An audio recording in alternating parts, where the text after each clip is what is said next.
Dans cette vidéo, je vais t'expliquer pourquoi tu es considéré comme une victime et pourquoi tu te retrouves dans ces schémas encore et encore, pourquoi tu te retrouves dans des schémas de harcèlement, dans des schémas de relations toxiques, dans des schémas d'agression, de soumission, de manque de respect. Et je vais t'expliquer surtout comment est-ce que tu peux en sortir. Parce qu'en fait, oui, c'est pas le hasard, malheureusement. Si tu es une cible privilégiée parmi les autres, ce n'est pas pour rien, c'est parce que tu as une certaine énergie et c'est une énergie que des prédateurs vont ressentir de manière instinctive, d'accord? C'est quelque chose de très animal, c'est-à-dire qu'on ne peut pas vraiment expliquer pourquoi, mais on va, en tout cas, certaines personnes, les prédateurs, entre guillemets, ceux qui ont cette tendance-là, vont ressentir la faiblesse chez les autres et vont avoir tendance à en abuser et même humainement, dans le sens large, on arrive à sentir un peu à quelle place au sein de la hiérarchie, au sein du jeu de pouvoir, se situent les gens qui sont autour de nous. On a tendance à le sentir, à le savoir de manière assez instinctive.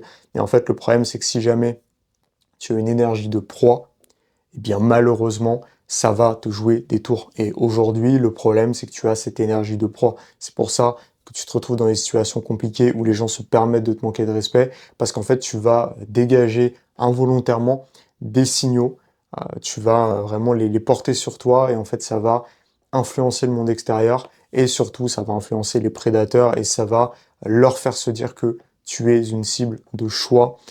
Évidemment, je tiens à faire un gros disclaimer, ça ne veut pas dire que c'est de ta faute si jamais il t'arrive une agression, si jamais tu subis quelque chose. C'est pas. En fait, il faut bien comprendre un truc, c'est que tu as une part de responsabilité, mais ce n'est pas à toi que revient la faute. Et il faut bien faire la distinction. C'est comme, par exemple, une femme, je rentre dedans, je rentre dans le vif du sujet, je m'en fous. Une femme qui va être vraiment habillée de manière assez provocante, et qui va se retrouver dans une situation où sa vie est en danger, c'est en aucun cas de sa faute, c'est la faute de l'agresseur, uniquement la faute de l'agresseur. En revanche, elle peut potentiellement avoir une part de responsabilité dans le déroulement des événements, en fonction de ce qu'elle fait, en fonction de plein de choses. Par exemple, c'est sûr que si tu es une femme, que tu es seule, que tu rentres de soirée, que tu es bourré, qu'il est 4 heures du matin, que tu passes à Barbès, que t'es pas du tout dans ton état normal, et qu'en plus tu es habillé de telle sorte à ce que ça peut attirer les regards, c'est plus compliqué. C'est plus compliqué que déjà si tu as quelqu'un pour te raccompagner, que si tu prends un taxi, même si malheureusement c'est même pas gage aujourd'hui forcément de sécurité.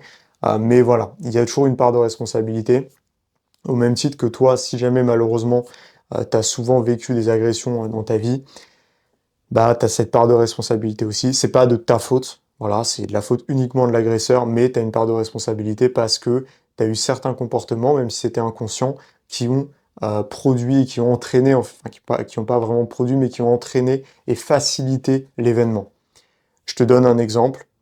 On va rentrer après dans les signaux beaucoup plus corporels, etc. Mais je te donne un exemple qui peut arriver un peu à tout le monde. Par exemple, tu es dans les transports, tu es sur la rame de métro, tu es sur ton téléphone comme ça, tu as le casque, etc. Tu es vraiment coupé du monde extérieur, tu te fais voler ton téléphone. Bah, malheureusement, tu as une part de responsabilité dans le sens où en fait, tu te coupes du monde extérieur, donc tu peux pas voir s'il y a quelque chose d'anormal autour de toi. Et si jamais il se passe quelque chose, ton temps de réaction, il sera totalement ralenti.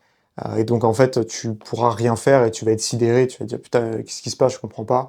Et le temps que tu percutes vraiment ce qui vient de se passer, ça sera terminé. Alors que si jamais tu es déjà en retrait par rapport à la rame, que par exemple, je sais pas, moi, tu es contre un mur, que tu as une bonne vision périphérique, que tu vois vraiment ce qui se passe, que tu es dans le moment présent, que t'es pas là, musique à fond, avec un gros casque, à regarder tes mails, bah en fait, si jamais il se passe quelque chose, tu auras eu plus de chances de déjà de l'anticiper, premièrement, et surtout bah, de le voir venir, et ensuite de pouvoir réagir si jamais le cas échéant s'est arrivé, si jamais bah, tu as encore moyen de faire quelque chose. Donc voilà, ça c'est hyper important. C'est hyper important. Faut vraiment, faut vraiment faire attention par rapport à ça. Et donc là, je vais rentrer vraiment dans le vif du sujet. Qu'est-ce qui fait que toi, aujourd'hui, tu peux avoir cette énergie de proie qui va à faire de toi une cible privilégiée, malheureusement? Parce que, bah oui, peut-être que dans ton groupe de potes, c'est à toi qu'on va venir casser les couilles. Peut-être que même dans ton groupe de potes, c'est à toi qu'on va casser les couilles, mais tes potes vont le faire. Et voilà, et peut-être que c'est fréquent et que ça arrive souvent. Bah en fait, c'est pas pour rien, c'est pas un hasard. Il y a rarement un hasard dans la vie, et très souvent, c'est parce qu'il y a des comportements qui font que. Ces comportements, évidemment, ça va être le manque d'aisance en société, le manque de présence, le fait que tu sois pas vraiment dans le moment présent, que tu sois un peu la tête ailleurs, que du coup tu sois pas, tu ne t'incarnes pas, que tu sois pas ancré. Et en fait, ça, c'est des choses qui vont se ressentir parce que tu vas être un peu à l'ouest, tu vas avoir un peu le regard dans le vague. Et ça, si quelqu'un va croiser ton regard, bah, c'est une chose qu'il va pouvoir percevoir. Mais ça suffit pas, évidemment, il y a aussi d'autres choses.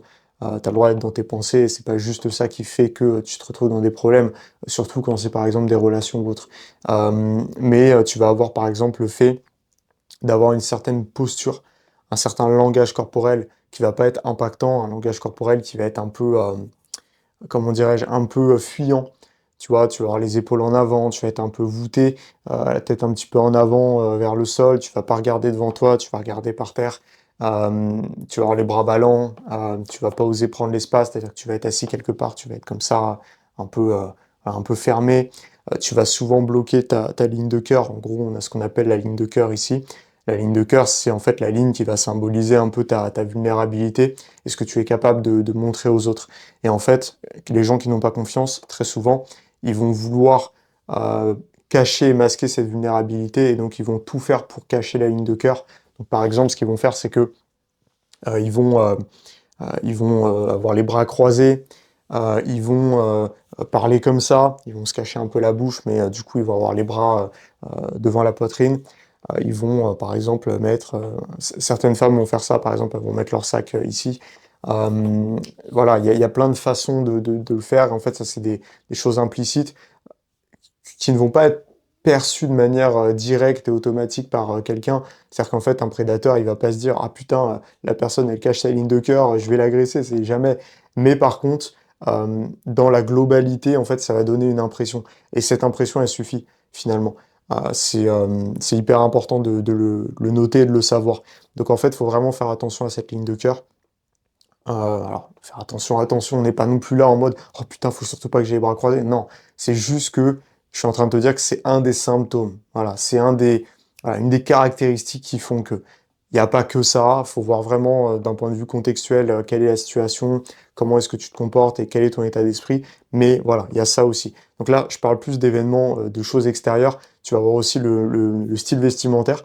Euh, c'est évident que bah, si tu es mal habillé, que tu portes des vêtements qui te vont pas, en général, c'est une impression psychologique, hein, mais en général, tu vas dégager l'impression d'être quelqu'un qui prend moins soin de lui, qui est quelqu'un qui a moins de présence, qui a moins de confiance.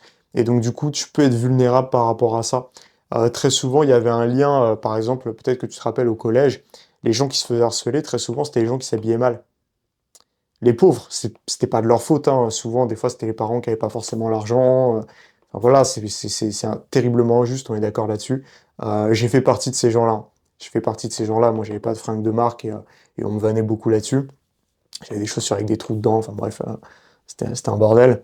Mais voilà. Mais en tout cas, bah, forcément, quand tu es différent, quand tu es un peu en marge, tu peux être une cible aussi. Que ce soit d'un point de vue vestimentaire, de ton style, de tout ça. Voilà, tu te positionnes un peu à l'écart, comme un marginal, et donc comme quelqu'un qui est à l'écart du groupe, donc qui est isolé, et donc on va pouvoir attaquer. C'est terrible, hein, mais voilà, c'est quelque chose de tribal, de totalement animal et archaïque, mais c'est comme ça que ça fonctionne.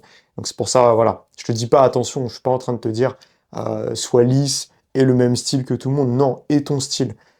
Encore une fois, tout ce que je te dis, c'est contextuel et c'est une globalité. Parce que si jamais tu as ton style à toi, mais que tu es hyper confiant, voilà, que tu es à l'aise, que on sent que tu domines, qu'il y a quelque chose, qui a une aura, mais jamais on ne cassera les couilles. Jamais. Le pire qu'on te fera, c'est une petite remarque, et encore, il y a de fortes chances que ça soit positif. Donc voilà, c'est pas du tout un souci, ok? Faut toujours voir dans la globalité. C'est important de le dire. Faut pas que tu te dises, ah putain, j'ai un style atypique, du coup, je suis une cible. Non, ça suffit pas. C'est parce qu'il y a d'autres choses, il y a d'autres prérequis, en fait. Au-delà de ça, et ça va être le prérequis le plus important, qu'est-ce qui fait que tu as une aura de proie quelque part? ça va être ton état d'esprit, en fait. Et ça se ressent.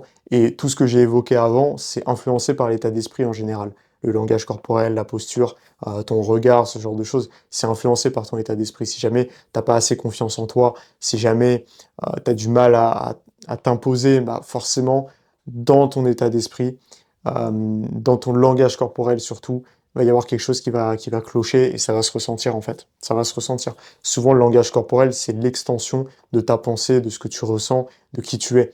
Et du coup, forcément, si jamais tu n'es pas confiant, tu es quelqu'un de très timide, que tu es mal dans ta peau, ça va se ressentir.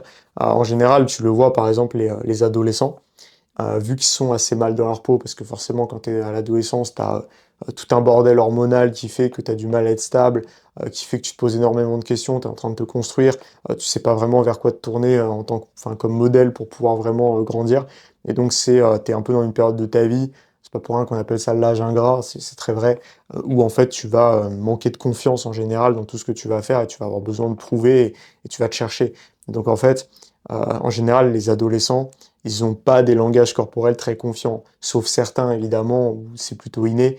En général, tu regardes un ado, bon bah le cliché de l'ado, c'est quoi? C'est la brindille qui a les épaules un peu voûtées, qui regarde par terre, qui a une petite voix et qui est très timide. Enfin, c'est un peu ça. C'est un peu le mec qui est renfermé.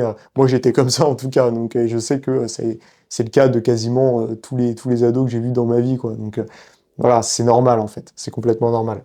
Euh, Au-delà de ça, il y a vraiment l'état d'esprit, c'est-à-dire que si jamais tu n'as pas confiance, malheureusement, ça va se ressentir et en fait, ça passe beaucoup par là, hein.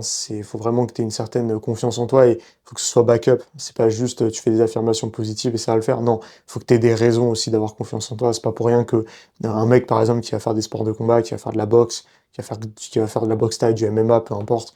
En général, vu que c'est un mec qui se confronte régulièrement, vu que c'est un mec qui sait qu'il a des capacités de nuisance, eh bien, c'est quelqu'un qui va avoir un certain état d'esprit qui va être corrélé à ça, en plus d'avoir un certain langage corporel, parce que les sports de combat en général, ça te fait travailler aussi la coordination, la connaissance de ton corps.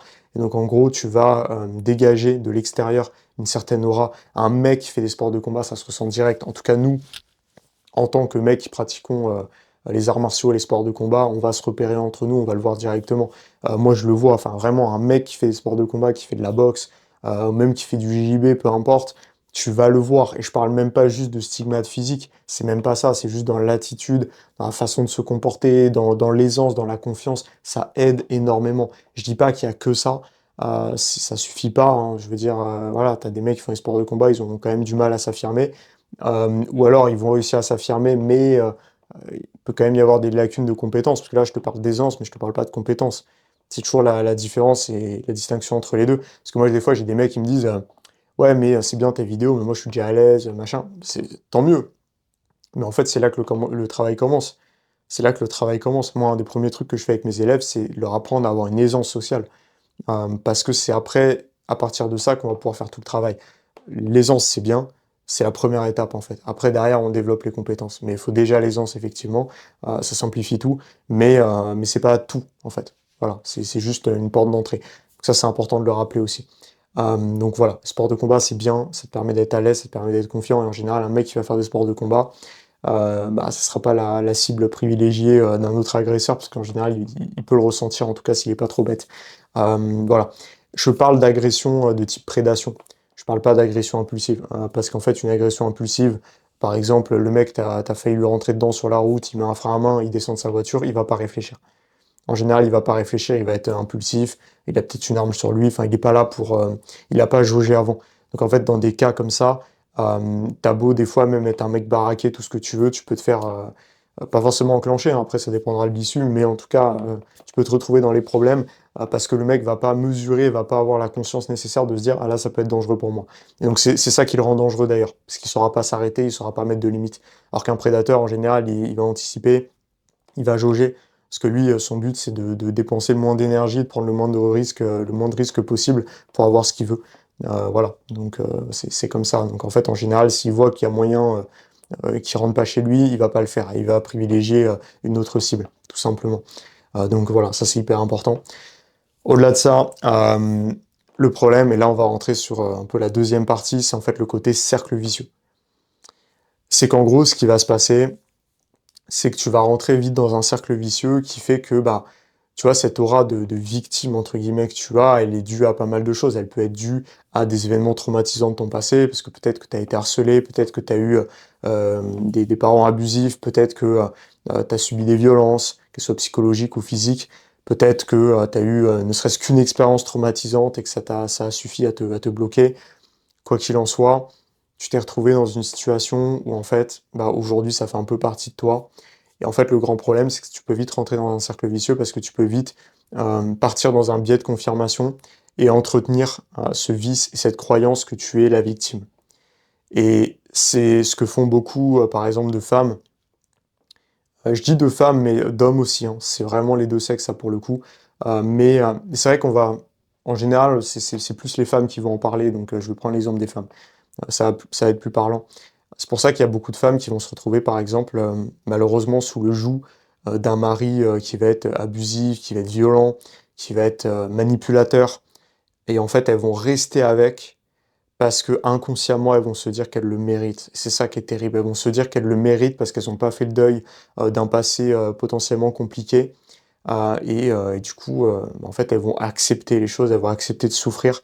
Elles vont se dire que c'est normal pour elles de souffrir parce que ça a toujours été comme ça et qu'en fait, c'est comme ça que ça fonctionne. Et c'est aussi pour cette raison que tu te retrouves avec des femmes qui n'arrivent pas à s'attacher à un homme et à rester avec un homme qui n'est pas violent, qui n'est pas abusif, qui n'est pas toxique. C'est terrible, hein, mais tu plein de femmes, pour elles, l'amour, c'est la toxicité. Elles confondent les deux parce qu'en fait, leurs expériences amoureuses ou alors même les relations qu'elles ont pu avoir avec leurs parents ont été très toxiques. Et donc du coup, bah, pour elles, l'amour, en tout cas, l'exemple d'amour qu'elles ont eu dans leur vie, c'était forcément rattaché à quelque chose de très intense émotionnellement, notamment dans le négatif et surtout dans le négatif. Et donc du coup, elles vont continuer de rechercher cette intensité dans leurs futures relations. Et c'est pour ça que, bah, en général, ces femmes-là, qui vont être un peu traumatisées, ce qui va se passer, c'est que souvent, elles vont tomber sur des gentils garçons qui ont été aussi traumatisés, mais eux, du coup, qui vont avoir un peu le syndrome du sauveur, parce qu'en fait, du coup, ils vont vouloir, vu qu'ils n'ont pas réussi à se sauver eux-mêmes et qu'il y a eu personne pour les sauver eux, ils vont se dire qu'ils vont pouvoir sauver la copine avec qui ils sont. Et sauf que la copine, elle, certes, elle a besoin d'être sauvée, entre guillemets, mais elle n'a pas conscience vraiment de son traumatisme.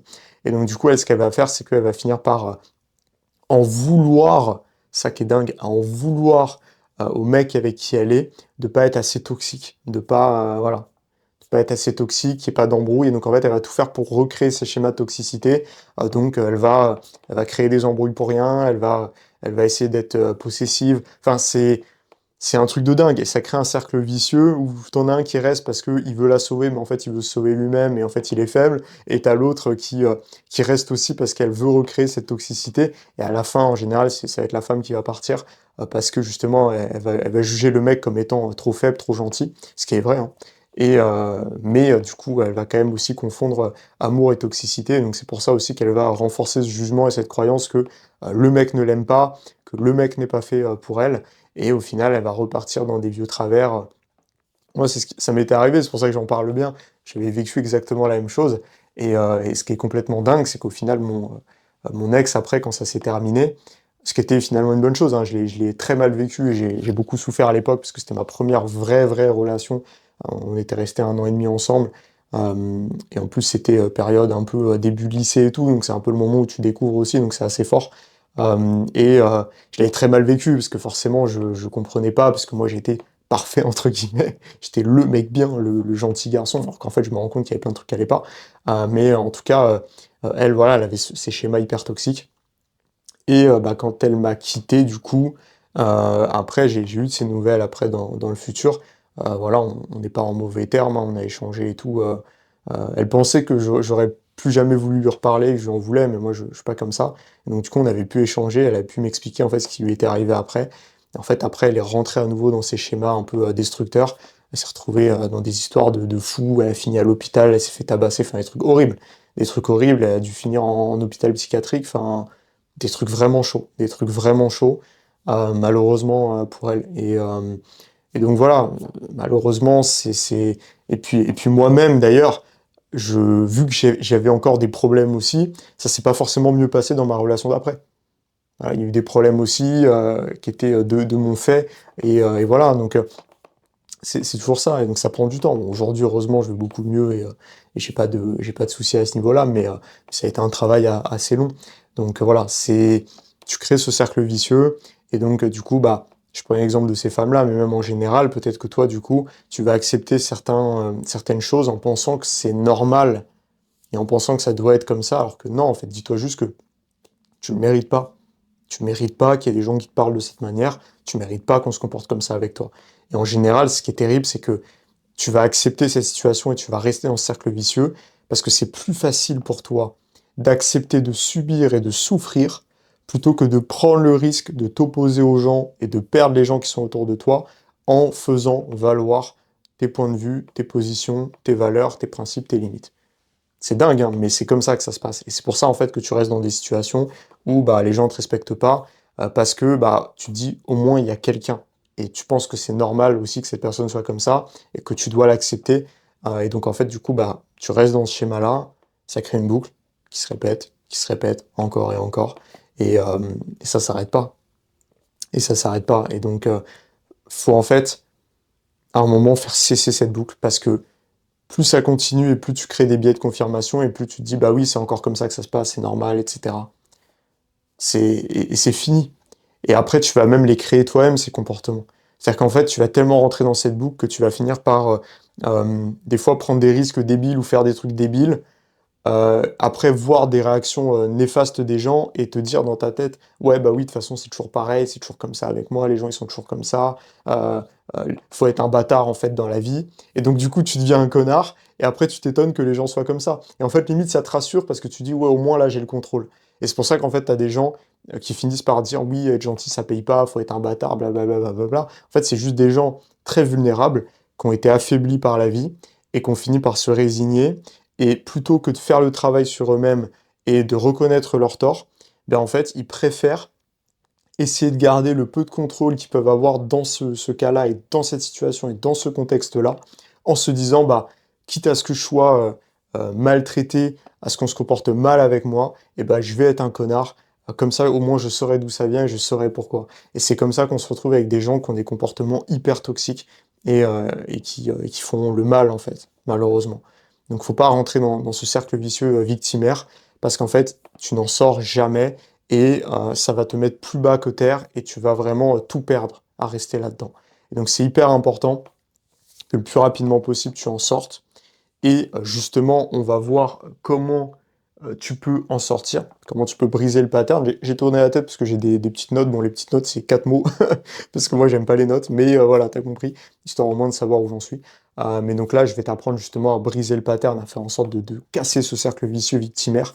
Je te préviens, ça va pas être agréable pour toi, pour plein de raisons, parce que, bah, en fait, t'en as peur. Mais je peux te dire qu'une fois que tu vas le faire, ça va être une libération.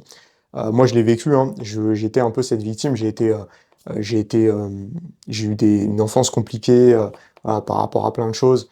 J'ai grandi, en tout cas à certains moments de ma vie, pas tous, hein, mais à certains moments de ma vie, quand j'étais plus jeune, j'ai grandi dans un climat assez violent par moments, très dur psychologiquement, un climat d'anxiété, de paranoïa, de plein de choses qui étaient assez particulier. On va dire que j'ai eu une enfance assez complexe. Et donc, en fait, du coup, forcément, ça crée des stigmates. euh, et, euh, et ça reste. Et derrière, après, j'ai eu, du coup, c'est resté après à l'école. Parce que forcément, vu que j'étais différent des autres, euh, par rapport à plein de choses, déjà d'un point de vue neuronal, j'ai un système de réflexion, de cognition qui est différent des autres. Et donc, déjà, ça aide pas forcément. Donc, j'arrivais pas à comprendre les gens. Et au-delà de ça, j'étais même différent parce que j'étais timide, introverti, réservé. J'arrivais pas à parler aux gens. Et au-delà de ça, j'avais aussi ce truc où, vu que je vivais des choses compliquées, bah forcément, j'étais encore plus renfermé sur moi-même. En plus, j'étais pas forcément bah, habillé comme les autres, hein, comme je le disais. Ma mère, elle m'a jamais habitué aux vêtements de marque. Et d'ailleurs, je la remercie pour ça. Je trouve que c'est une de mes forces aujourd'hui, c'est que bah, aujourd'hui, j'ai pas besoin de porter de la marque ou quoi pour me sentir bien et pour me sentir en confiance, en fait. Et du coup, ça m'a beaucoup apporté et je la remercie énormément pour ça parce que je pense que ça m'a inculqué une belle valeur, même si bah, c'était pour des raisons financière, hein, on va pas se mentir, hein. Si j'avais pas de marque, c'était parce que bah, on n'avait pas l'argent à ce moment-là, et donc du coup, c'était compliqué de dépenser dans des survêtements Nike ou ce genre de trucs, ça coûtait hyper cher. Ça coûtait hyper cher. Encore plus les baskets et tout. Enfin, voilà. Donc, j'en avais des fois de temps en temps, genre à Noël et tout, il y avait le petit cadeau qui faisait plaisir, mais c'était rare.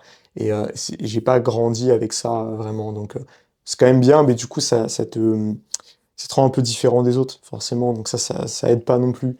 Donc, il y a plein de choses qui font que. Donc, en fait, j'ai grandi vraiment dans ce truc-là. Et à un moment, j'ai eu un switch où bon, déjà, tout qui a explosé dans ma vie, tout qui est parti en vrille. J'ai vécu des trucs assez dingues à cette période-là. C'était très très sombre. C'était hyper sombre. Tu sais, c'est des souvenirs où quand tu y repenses, t'es en mode tout est gris en fait.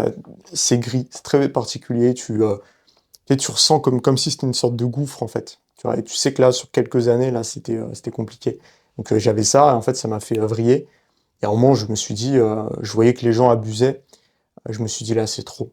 Je me suis dit là c'est plus possible. En fait j'ai eu ce switch où je me suis dit là je vais plus jamais laisser quelqu'un me marcher dessus. Et je suis vraiment là et je suis parti en quelque chose de violent là pour le coup. Et je suis devenu l'exact opposé en fait. De la victime je suis devenu le prédateur. Euh, Ce qui est pas souhaitable. C'est pour ça que je vais t'apprendre à bien faire les choses pour pas que ça t'arrive justement. Parce que c'est le problème, c'est qu'en fait quand t'es gentil trop longtemps, traduction t'es faible et tu dis rien, bah, à un moment donné quand t'exploses, ça fait du dégât. Et moi, c'est ce qui s'est passé.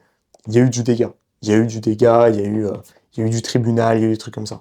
Donc voilà, c'était pas souhaitable et j'aurais aimé que ça se passe autrement, mais des fois, il faut passer par là aussi.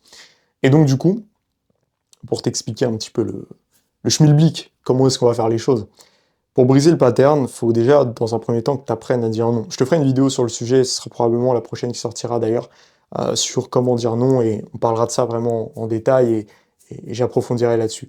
Mais en tout cas, là, moi, ce que je te conseille de faire, c'est vraiment d'apprendre en fait tu sais, à pouvoir t'affirmer, à oser poser des limites. C'est hyper important. Et en fait, ça va pas être facile pour toi parce que tu auras peur un peu de frustrer les gens, de les blesser, de les perdre. Au début, tu auras des réactions un peu compliquées de certains qui comprendront pas et qui auront eu trop l'habitude que tu sois gentil et que tu te laisses faire. Mais en fait, il faudra absolument refuser. Il faudra absolument refuser parce qu'en fait, c'est en refusant que tu regagneras ta souveraineté. Et moi, je me rappelle vraiment de ce truc où j'ai commencé à switcher, j'ai commencé à dire non. Et limite, je disais non tout le temps. En fait, j'étais limite devenu un connard. Mais en fait, ça m'a libéré d'un poids d'oser dire non, d'oser m'opposer aux gens. Je me rappelle à l'époque, j'étais en troisième, on avait à des moments, je m'embrouillais avec toute ma classe. J'en avais rien à foutre. Je faisais des gros problèmes, j'étais insupportable. Je m'embrouillais avec tout le monde, j'étais hyper impulsif, je laissais personne me casser les couilles. Enfin, j'étais hyper violent en fait, fallait pas jouer avec moi. Et, euh, et du coup, j'avais des problèmes avec tout le monde, donc c'était débile. Donc ouais, non, c'était compliqué. En plus, mon meilleur pote qui était dans ma classe, bah, le pauvre, malheureusement, il a eu un grave problème de santé, et du coup, pendant plusieurs mois, il était pas là. Je me suis retrouvé un peu solo, et j'étais un peu seul contre tous.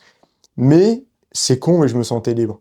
Même si j'étais un peu isolé, même si les gens m'aimaient pas, et ils avaient raison de pas m'aimer parce que je pense que je me serais détesté aussi, bah, au moins j'étais libre. Et au moins j'osais dire non et au moins j'osais m'imposer en fait.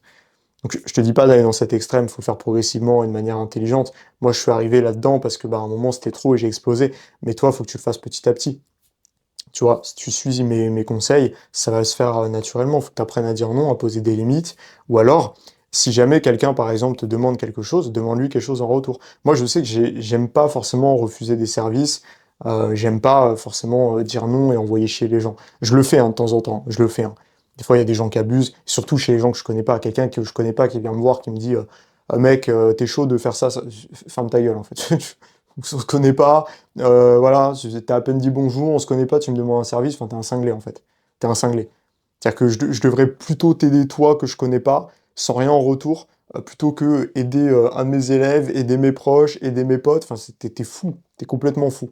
Donc il y a des limites, on est d'accord. Mais par exemple, je sais pas moi, un élève qui me demande quelque chose, euh, en élève, c'est pas pareil, parce qu'il y a déjà un échange, parce que forcément, il me donne sa confiance, il me donne aussi de l'argent, etc. Donc, il y a un échange, donc ça me dérange pas du tout de l'aider autant de fois qu'il le faut.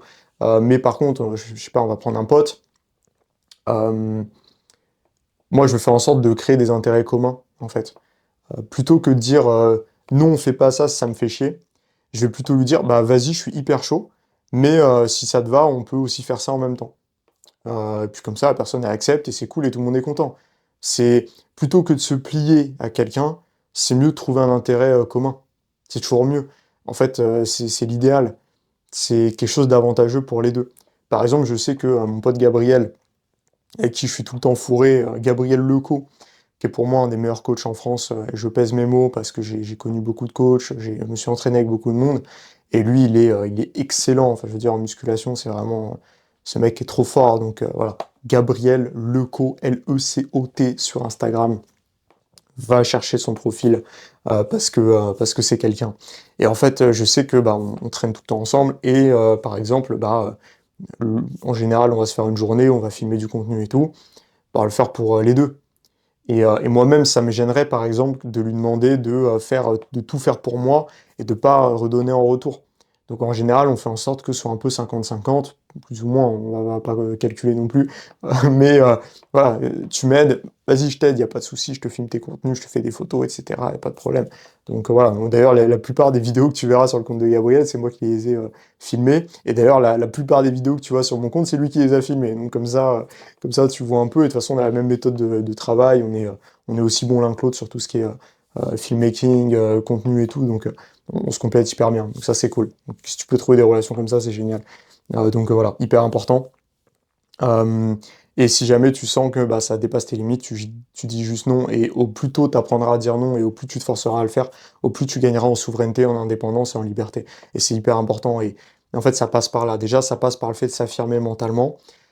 Après, au-delà de ça, pour briser les patterns, faut, faut oser. Ça demande vraiment du... Des fois, ça demande de juste arrêter de réfléchir, arrêter d'avoir peur des conséquences, et juste, putain, essayer.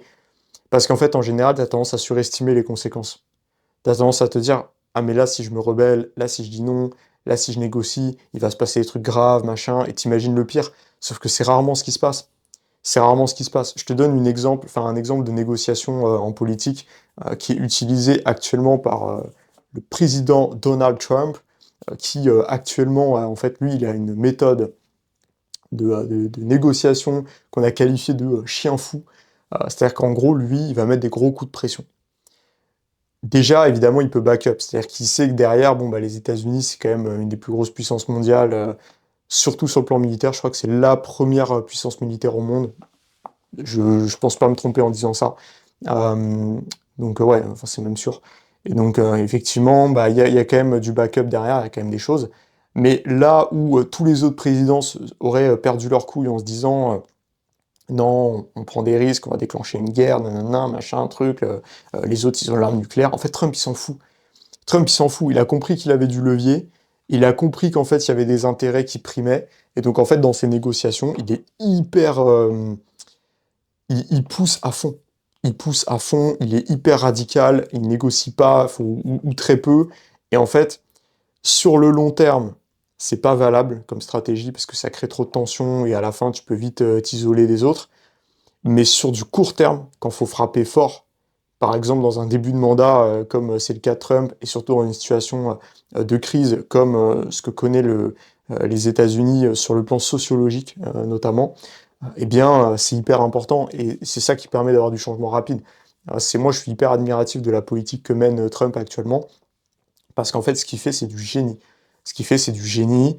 Alors voilà, je suis pas dans la politique et tout, mais je parle d'un point de vue stratégique, c'est impressionnant. Cette, oula, tu vois, là, moi, je suis un mec un peu pointilleux là-dessus, hein. J'aime pas quand il y a ce fond d'écran de PD. Il me fout la haine. Du coup, je te disais, pour Trump, il est hyper stratégique.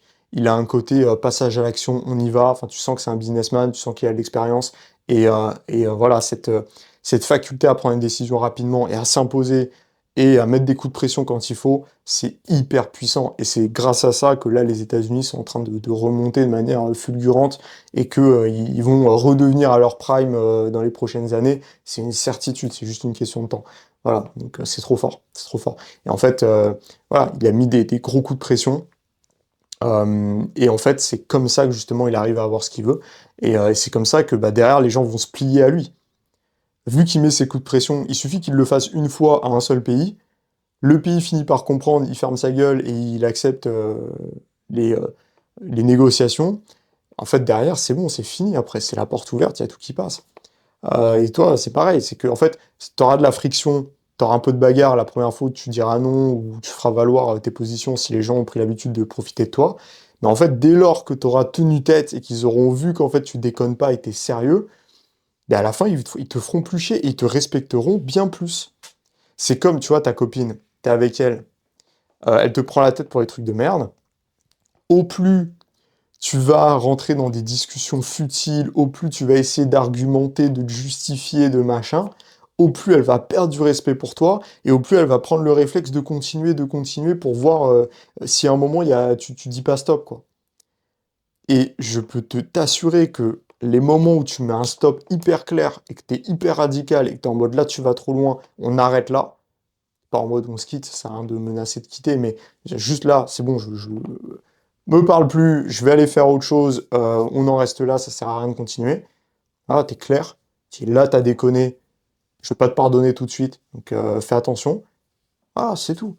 Et en fait, derrière, bah, la meuf, elle va te respecter pour ça, elle va te respecter parce que t'es capable de mettre des limites. Ça montre que voilà, t'es capable d'imposer un point de vue. Si, qu'est-ce qu'elle se dit la femme inconsciemment? Elle se dit, mais en fait, s'il est capable de me mettre des limites comme ça, et d'être carré, et d'être sûr de lui, bah, il sera capable de mettre des limites avec les autres. Il sera capable de me protéger. Il sera capable de prendre soin de moi. Il sera capable de s'imposer, par exemple, dans une discussion. Je me rappelle, il y a quelques jours, j'ai entendu une discussion comme ça où le mec, il disait, il parlait d'un couple, et il disait, mais en fait, là, la meuf, en gros, elle s'est embrouillée avec tous les amis pendant la soirée, tout le monde était contre elle, machin, et son mec, il a rien dit. C'est hyper violent, ça veut dire, il y a ta copine, elle se fait terminer par tes potes ou ses potes, bref, peu importe, et toi, tu dis rien. Je veux dire, même si t'es pas d'accord avec elle, à un moment, tu prends sa défense. Moi, je suis en couple avec une femme, je suis pas d'accord avec elle, mais je vois qu'on commence à l'attaquer, même si je suis d'accord avec les arguments des autres, c'est ma femme, je la défends. Si je dois m'embrouiller avec tout le monde, je m'embrouille avec tout le monde. Mais il y a personne qui manque de respect à ma femme devant moi. Et même pas devant moi d'ailleurs. Même si je suis pas là, même si je suis très loin, il y a personne qui fait ça. Et moi j'ai un côté hyper protecteur, c'est vrai, mais j'ai ce côté, putain, mais jamais de la vie, tu te permets, et d'ailleurs, mais de toute façon, personne le ferait.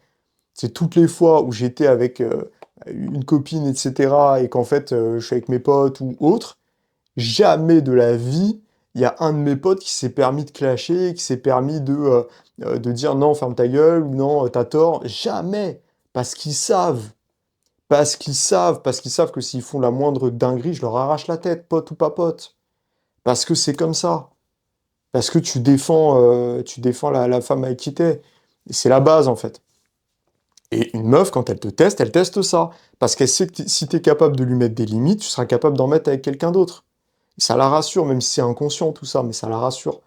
C'est pour ça que c'est important justement de tenir ses limites, parce qu'en fait, le problème c'est quand tu acceptes tout et que tu laisses tout passer, tu passes pour quelqu'un de faible. Tu passes pour quelqu'un de faible. Tu vois, et ça, la vie, elle va pas te le pardonner. Les femmes vont pas te le pardonner, tes potes vont pas te le pardonner, ton patron va pas te le pardonner, ta famille va pas te le pardonner, tes enfants vont pas te le pardonner, enfin personne va te le pardonner en fait. Personne.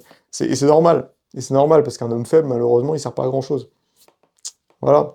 Et on a beau dire, oui, mais on est dans une société qui a évolué, c'est pas le Moyen-Âge. D'accord, Dimitri, ouais, c'est pas le Moyen-Âge, je suis d'accord avec toi. Mais en fait, il n'y a rien qui change à la fin. Il y a toujours du contrôle de ressources, il y a toujours de la compétitivité, il y a toujours un besoin de se dépasser, il y a toujours un besoin de protéger. Ça ne change rien. Oui, on est plus civilisé, entre guillemets, parce qu'au Moyen-Âge, il y avait quand même de la civilisation, même si on aime bien dire que c'était la boue et des mecs qui se mettaient des coups de massue sur la gueule. En vrai, c'était hyper civilisé. T'avais un système judiciaire qui était hyper carré, t'avais un système, enfin bref, le système marchait bien, ça fonctionnait, factuellement, ça fonctionnait bien. Mais voilà, mais en tout cas, aujourd'hui, disons que c'est plus sophistiqué, on va dire et plus évolué d'un point de vue technologique. Mais même pas d'un point de vue forcément moral sur certains aspects. Certains aspects, attention. Ok. En tout cas, là où je veux en venir, c'est que aujourd'hui, le contexte change, mais l'humain ne change pas. L'humain ne change pas. L'humain, il y a toujours cette notion de prédation, il y a toujours cette notion de groupe, il y a toujours cette notion de hiérarchie. Ça ne change rien.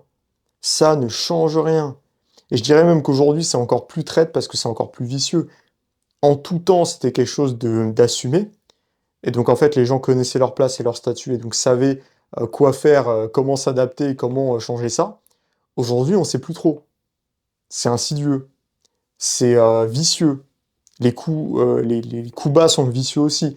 Aujourd'hui, enfin en tout cas en général, c'est pas genre on va te défier en duel et si jamais on gagne, on prend ta femme et t'es bien. C'est pas ça aujourd'hui. Par contre, aujourd'hui, ça va être des recours. Ça va être ça envoie des roses à ta femme dans ton dos. Ça va être des trucs comme ça en fait.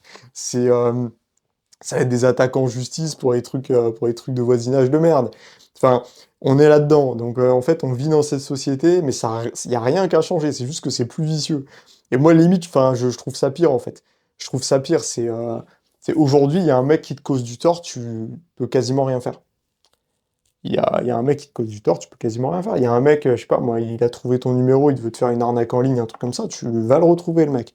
Il y a des méthodes, mais c'est chiant. C'est hyper chiant. Donc c'est très très compliqué.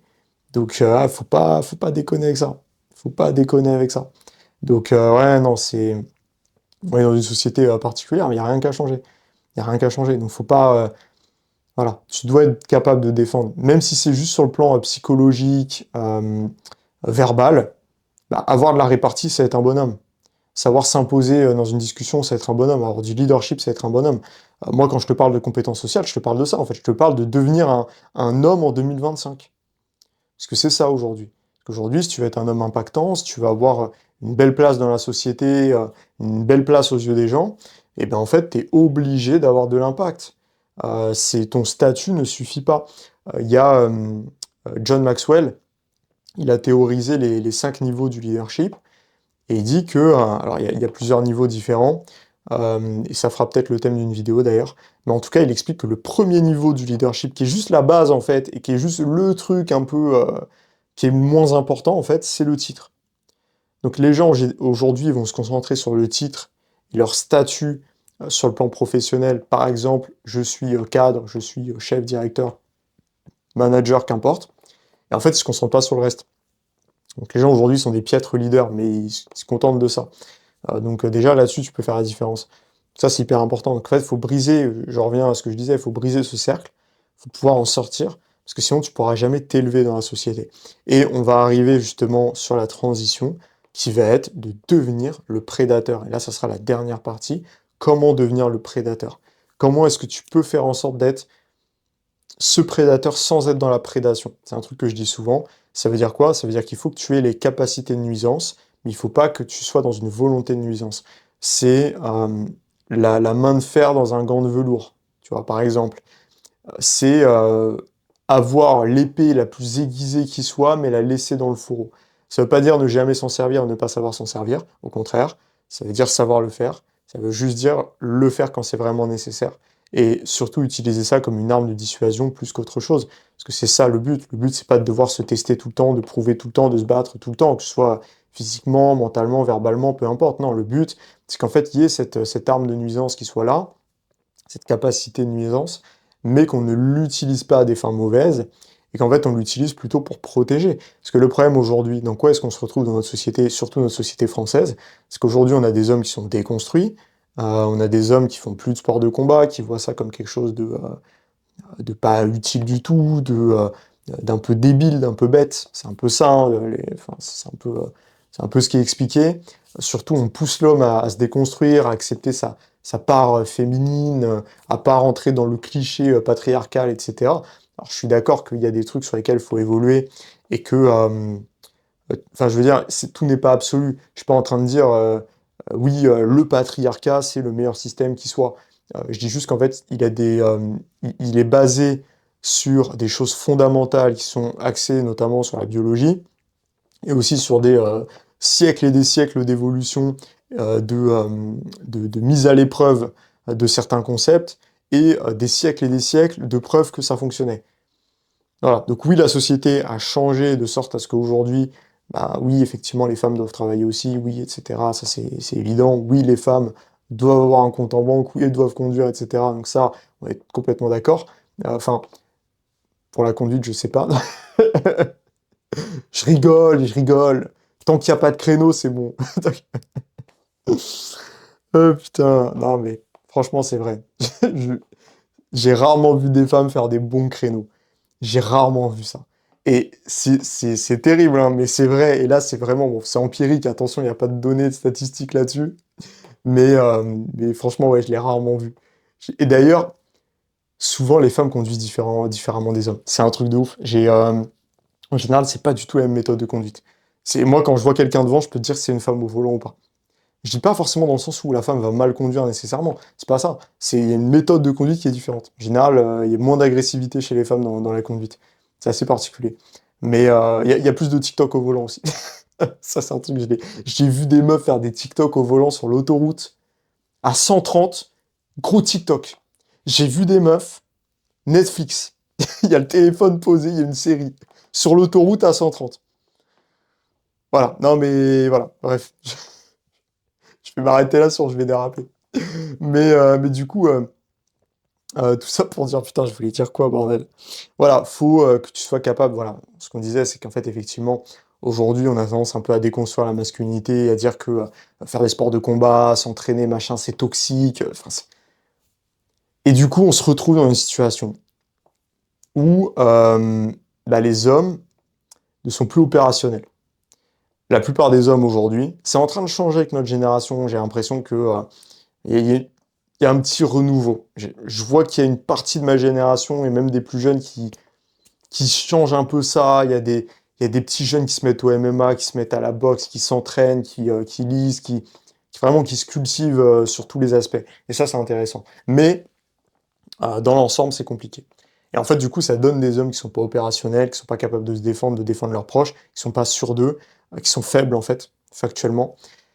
Et ça, c'est un problème parce qu'en fait, là où je veux en venir, c'est que en face, t'as des mecs, ils ont grandi dans la violence sans, sans l'avoir apprise avec les sports de combat et tout. Et en général, d'ailleurs, c'est les mecs qui font pas de sport de combat. D'ailleurs, c'est pour ça qu'ils n'arrivent pas à gérer cette violence. Donc, du coup, tu te retrouves avec des mecs qui sont hyper violents, qui n'ont aucun cadre et qui sont hyper dangereux.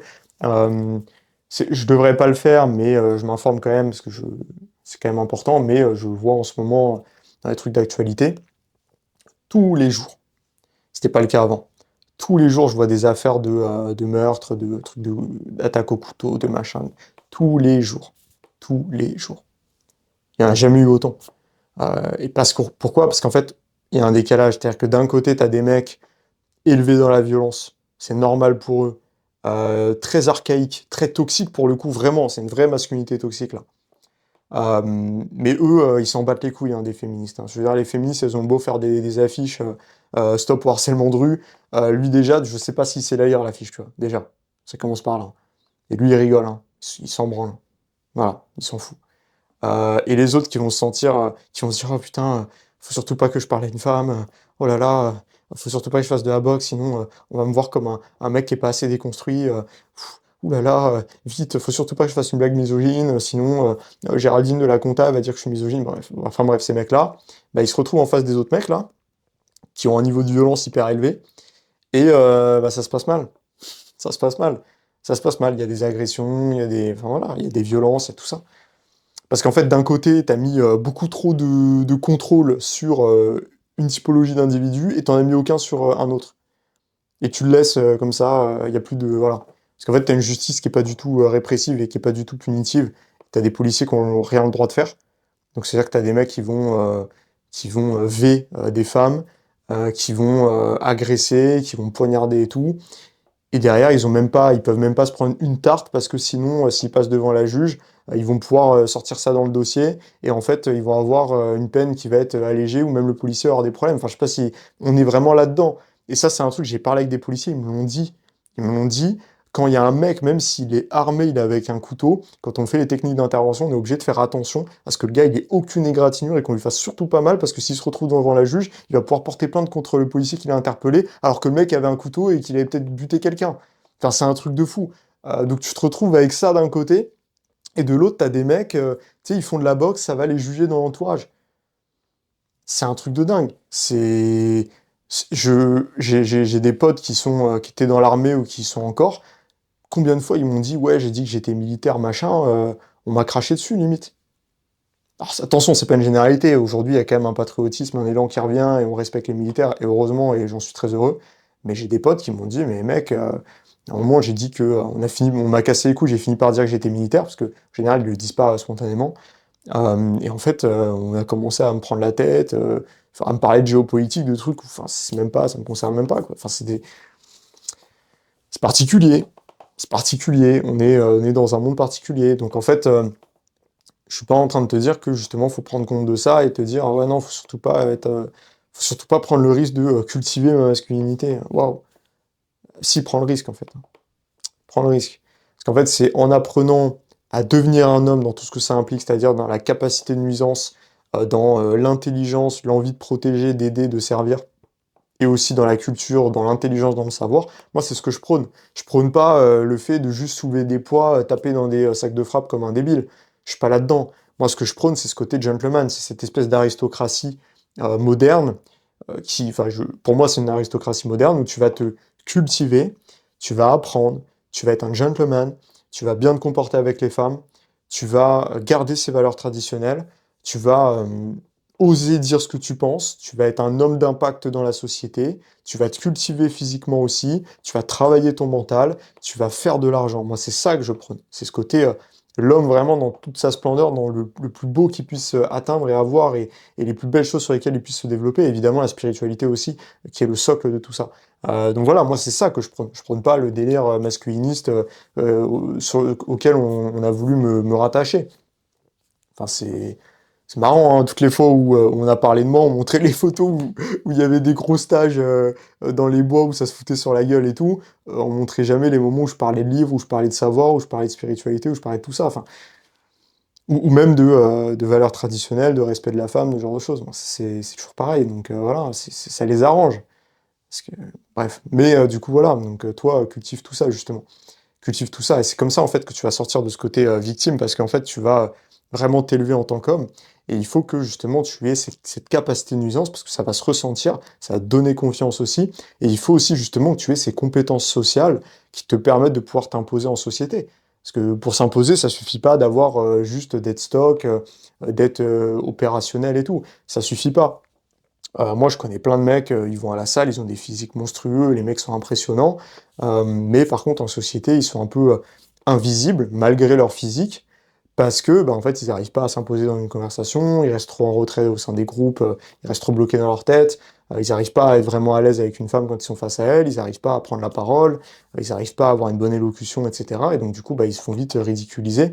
Et en fait, ça crée vite une dichotomie, une dissonance avec bah, leur physique qui est peut-être impressionnant, mais en fait, derrière, tu te rends compte que les mecs, bah, ils sont pas bons. Et même sur des mecs qui font de l'argent, hein, t'as plein de gars, j'ai vu plein de gars même faire beaucoup d'argent, mais tu vois les mecs, t'as pas envie d'être pote avec eux, hein. Alors pourtant, oui, ils ont réussi sur l'aspect financier, mais il y a que ça, quoi. Le mec pas forcément hyper intéressant, le mec il a pas travaillé son physique, il a pas travaillé son intelligence sociale, donc c'est chiant. Donc, c'est pour ça que le meilleur moyen, en fait, de plus être vu comme une victime, c'est d'avoir des capacités opérationnelles, d'avoir ces capacités de nuisance, mais aussi d'avoir des capacités sociales, compétences sociales qui vont te permettre de pouvoir t'adapter dans différents milieux, qui vont te permettre de pouvoir avoir de la répartie si jamais on te clash et que tu sais pas quoi répondre, et tu te retrouves comme un con à y repenser pendant des jours en te disant putain j'aurais dû dire ça et à regretter parce que ça fait mal, parce que tu t'es fait humilier. Voilà, c'est ça, c'est développer sa répartie, développer son leadership pour pouvoir s'imposer dans un groupe, être une force d'initiative et pouvoir vraiment aider les gens. C'est ça en fait qu'il faut faire. Si tu veux plus jamais être une victime, faut vraiment que tu ailles travailler ces compétences-là. Faut vraiment que tu les développes. Parce qu'en fait, c'est ça qui va te permettre non seulement d'avoir les capacités de fond qui vont te permettre d'être solide, d'être ancré, notamment le fait de vivre des choses aussi, j'en ai pas parlé, mais plus tu vas vivre des choses, plus ça va enrichir ton histoire, ta légende personnelle. Mais aussi, il te faut ces capacités de surface. Quand je dis de surface, ça veut pas dire qu'elles sont moins importantes, ça veut juste dire que c'est ce qu'on va voir et c'est ce qui va être transmis à l'extérieur, c'est ce qui va permettre de faire la jonction entre les deux, qui vont te permettre justement de pouvoir captiver les gens, de pouvoir avoir un impact, de pouvoir devenir celui qu'on ne pourra plus jamais ignorer, d'avoir vraiment cet impact redoutable auprès des autres, et de pouvoir bah, trouver une femme qui te correspond, une femme de valeur qui te plaît. Enfin, je vais te dire un petit peu, moi, ce que je remarque chez mes élèves, c'est que bah, la plupart, quand ils sont venus me voir, quand on était sur le premier appel, le fameux appel stratégique, où juste on échange et je vois si je peux l'aider ou pas, bah, les mecs, c'est la plupart, ils étaient tous, je dis la plupart, mais en fait quasiment tous, ils avaient ce côté un peu, j'ai pas envie de les dénigrer quand je dis ça, c'est vraiment, c'est juste un peu factuel, mais ils avaient ce côté un peu victime sur certains aspects. Je dis pas que c'était des lâches ou quoi, surtout pas, parce qu'au contraire, c'est des mecs très courageux, parce qu'au final, ils ont osé se lancer, et aujourd'hui, on travaille ensemble, et ils ont des résultats incroyables dans leur vie. Donc, c'est des mecs qui sont très courageux et que je respecte énormément. Parce que moi, je sais pas si à leur place, j'aurais eu le courage de faire ça. Donc, je les respecte énormément. Mais effectivement, quand on était en appel, ils avaient ce côté un peu, bah, un peu faible, malheureusement. Et aujourd'hui, mais ça n'a plus rien à voir. Enfin, si je donne l'exemple le plus extrême, j'ai un de mes élèves aujourd'hui il est dans les forces spéciales.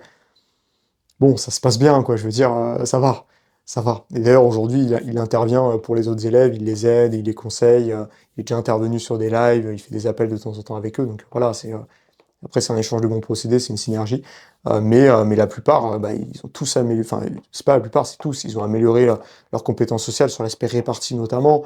Enfin, avant, quand ils se faisaient manquer de respect, ils savaient pas trop quoi répondre, ils subissaient, ils se renfermaient sur eux-mêmes. Maintenant, ils savent exactement quoi dire, parce que, bah, évidemment, que je leur apprends à avoir une bonne répartie, à savoir comment faire, etc. Les mecs, ils sont capables, bah, maintenant, quand il y a une soirée, ils sont plus en retrait, leur verre à la main, à regarder ce qui se passe et à faire genre que ça leur plaît d'être dans cette situation. Non, ils peuvent juste être eux-mêmes, kiffer avec les gens. Ils passent des soirées incroyables, ils font passer des soirées incroyables. Enfin, ça se passe trop bien pour eux. Avec les femmes, ils sont plus là en mode ouais non, je me concentre sur l'argent, j'ai pas besoin de sortir et tout, à se trouver des excuses. Non, les mecs ils sortent, ils font des dates, ils rencontrent des femmes.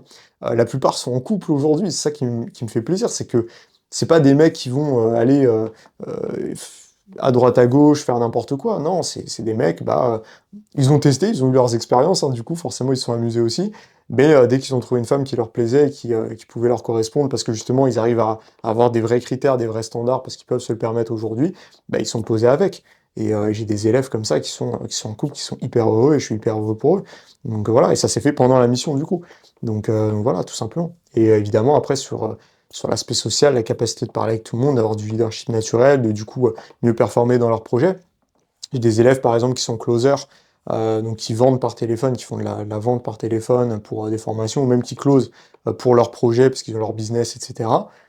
Ils ont aussi augmenté leurs résultats là-dessus. C'est-à-dire qu'aujourd'hui, même, ouais, si tu regardes cette vidéo, si t'es closer, si tu te dis, putain, est-ce que ça peut m'aider, moi, dans mon travail, bah, évidemment que ça peut t'aider, mec, parce que, je veux dire, c'est ton travail, c'est de parler aux gens, ton travail, c'est d'être dans les compétences sociales. Donc en fait, le problème d'ailleurs de la plupart des closers, c'est pas qu'ils ont un mauvais script, c'est qu'en fait, ils sont mauvais socialement. Donc du coup, c'est pour ça que les mecs n'y arrivent pas. Alors aujourd'hui, j'ai pas une formation spéciale closing, même si, bon, ça, j'en parle, je peux pas trop en parler, mais en gros, je prépare un module accès business pour ceux qui ont déjà un business et tout, et qui veulent aller encore plus loin, faire plus d'argent, etc. Grâce aux compétences sociales, justement, parce que c'est directement lié à tout ce qui est business en ligne, à tout ce qui est networking, à tout ce qui est closing, etc. Donc j'en parlerai. Mais je veux dire, voilà, c'est pas, la mission à la base, c'est pas fait pour ça uniquement. Évidemment qu'on le travaille, évidemment que tu as des résultats là-dessus. Donc, enfin, de toute façon, c'est quelque chose de global, hein.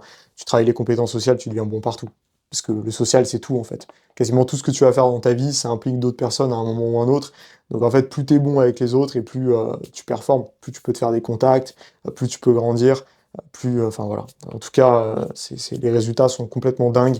Bah, le dernier élève qui a rejoint la mission, qui s'appelle Louis, qui est closer d'ailleurs, justement. Louis, je te passe le bonjour si tu regardes cette vidéo. Je sais que dès le début de l'appel, il m'a dit, mec, à la base, il était juste curieux, il voulait pas forcément qu'on travaille ensemble, il était juste curieux, il voulait juste que je lui parle de la mission. Au final, il a rejoint parce que bah, il s'est rendu compte que c'était incroyable et que surtout ça pouvait vraiment l'aider. Et au début, il m'a dit, mais mec, mais si je suis là, c'est parce que j'ai l'impression que t'es un magicien en fait. Là, je vois des résultats partout. Il y a des résultats partout. Il y a des stories à la une, saturées. D'accord, il y a deux stories à la une saturées. La troisième, il y a déjà plein de stories dedans et elle sera saturée, je pense, dans quelques semaines, voire un mois grand max. Enfin, les stories à la une saturent en fait. Il y a trop. Il y a trop de résultats. Alors que ça fait même pas un an. Ça fait même pas un an. Ça doit faire peut-être 6, 7, 8 mois. Alors il y a peut-être genre 5, 6 résultats qui datent d'avant, parce que c'était des trucs. Parce qu'en fait, depuis que j'ai vraiment lancé la mission, c'était il y a moins d'un an, mais avant, je faisais quand même quelques coachings, etc. Et j'avais quand même quelques trucs que j'avais partagés en story, même si la plupart, je faisais ça en off. Mais du coup, voilà. Mais en fait, tous les résultats que tu vois là, c'est sur moins d'un an. En tout cas, on va dire, allez, 98% des résultats que tu vois là sur ma story, c'est en moins d'1 an. Voilà, c'est en quelques mois, en fait. C'est un truc de dingue. Donc, tout ça pour dire que si jamais tu veux juste qu'on en discute, hein, qu'on se fasse un appel stratégique, toi et moi, et même juste découvrir en fait la mission, voir en fait ce que c'est, comprendre comment ça fonctionne, etc. Et voir comment justement le jeu social, ça peut te permettre d'avoir beaucoup plus de résultats dans ta vie et de devenir vraiment impactant, bah mec, tu cliques juste sur le lien juste en dessous, dans la bio de la vidéo. En fait, en gros, tu vas arriver sur une page où tu auras juste à entrer tes informations pour regarder la vidéo, et comme ça derrière, en même temps, ça t'inscrit sur ma newsletter, qui est une newsletter incroyable où je partage des vraies anecdotes, des trucs hyper privés, hyper perso, avec des vrais conseils et tout. Donc voilà, ça c'est cadeau, ça me fait plaisir. Et en plus, du coup, tu pourras regarder la vidéo de présentation qui t'explique en fait comment la mission fonctionne. Puis après, si tu le souhaites, tu pourras même éventuellement réserver un appel pour qu'on en discute toi et moi. En tout cas, voilà, je te laisse cliquer sur le lien juste en dessous si tu veux en savoir plus. On arrive à la fin de cette vidéo. Clique sur le lien. On se rejoint de l'autre côté du coup si tu vas la regarder. Tu vas kiffer, ça a été tourné à Bali, mec, c'est incroyable. Franchement, je suis hyper fier de cette vidéo de présentation. Et en tout cas, on se dit à la prochaine pour une nouvelle vidéo, mec. Ciao.